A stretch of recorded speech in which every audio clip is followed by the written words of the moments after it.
ஆத்ம வித்யா யோகாவின் ஆன்மீக நறுமணம் ஆக்கம் பெறும் நம் மனம். ஆகா மிஸ்டர் கூல் வந்துட்டாருன்னு சொல்லிட்டு அந்த ஊர் மக்களில் சில பேர் வந்து ஓடி அவர் உட்காண்டிருக்கிற மரத்தடியில் போய் நின்னாங்க.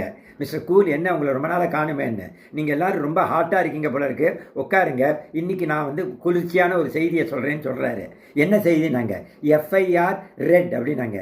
என்ன ரெண்டு இந்த மாதிரி சொல்கிறீங்களே, என்னன்னு புரியலையே அப்படின்னாரு. உடனே நீங்கள் நினைக்கிற அந்த எஃப்ஐஆர் இல்லை, குற்றம் செய்தார்னா அந்த எஃப்ஐஆர்னு சொல்லுவாங்க இல்லையா, ஃபர்ஸ்ட் இன்ஃபர்மேஷன் ரிப்போர்ட், அதை பற்றி இல்லை. இது வந்து ஃப்ரீக்வன்சி இன்டென்சிட்டி ரெக்கவரி, அதை பற்றி தான் சொல்ல போகிறேன்னாரு. ஆர்இடினா அது வந்து ரியாக்ஷன் எக்ஸ்பெக்டேஷன் டிபெண்டன்சினாங்க. நீங்கள் என்ன பண்ணணும், எஃப்ஐஆர்னு எழுதிக்கணும், ஒரு கோடு போடணும், கீழே ஆர்இடின்னு எழுதிக்கணும். அப்போது ஃப்ரீக்வன்சினா என்ன அர்த்தம்? அடிக்கடி பண்ணுறது இல்லையா, எதை அந்த ஃப்ரீக்வன்சியை குறைச்சிக்கிட்டே வரணும். என்னுடைய ஃப்ரீக்வன்சியை, ரியாக்ஷனுடைய ஃப்ரீக்வன்சியை, ரெட்டில் உள்ள R stand for reaction, E stands for expectation, D stands for dependency. So, frequency of reaction குறைக்கணும், frequency of expectation குறைக்கணும், frequency of dependency குறைக்கணும். இப்படி குறைச்சிக்கிட்டே வந்தீங்கன்னா மனசு ரொம்ப அமைதிப்படும் அப்படின்னாரு. அப்புறம் இன்டென்சிட்டினா என்ன அர்த்தம்? இன்டென்சிட்டினா தாக்கம்னு அர்த்தம். சப்போஸ் ஒருத்தர் ரொம்ப கோபக்காரமாக இருக்காரு, நெகட்டிவ் எமோஷன்ஸினுடைய இன்டென்சிட்டியை குறைச்சிக்கிட்டே வரணும். கோபத்தை வந்து ஒவ்வொருத்தரும் ஒவ்வொரு மாதிரி காட்டுவாங்க இல்லையா. ஸோ தட் இஸ், சில பேர் என்ன பண்ணுவாங்க, பேச மாட்டாங்க. சில பேர் என்ன பண்ணாங்க, எனக்கு சாப்பாடு வேண்டாம்னு சொல்லிட்டு போயிடுவாங்க. சில பேர் என்ன பண்ணுவாங்க, வீட்டில் இருக்கிற சாமான்லாம் போட்டு உடைப்பாங்க.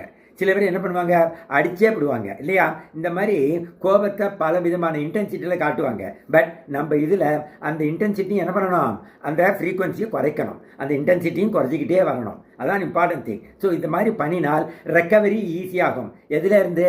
மன அழுத்தத்திலேருந்து, மன உளைச்சல்லேருந்து, மன இறுக்கத்திலேருந்து அப்படியே கொஞ்சம் கொஞ்சமாக ரெக்கவர் ஆகலாம்.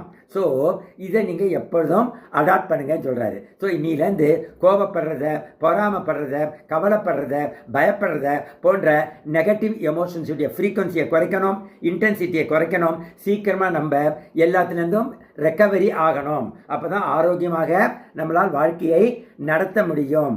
ஓகே, ஸோ அதுக்கு என்ன பண்ணணும்? இந்த மாதிரி ஈஸியாக சொல்லிட்டோம். என்ன பண்ணணும்?